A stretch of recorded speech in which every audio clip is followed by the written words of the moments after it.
Dito po sa alyansa, kaya po ang tawag sa amin ay alyansa dahil meron kaming paniniwala na lahat ng kailangan gawin para sa ating bansa ay kailangan magtulungan lahat ng Pilipino, lalong-lalo na ang mga opisyal na magiging senador, lalong-lalo na ang mga nakaupo sa taas sa matataas na opisina.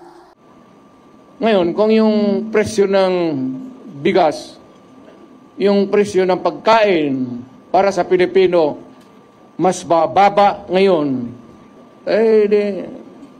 iboto natin yung mga kandidato niya.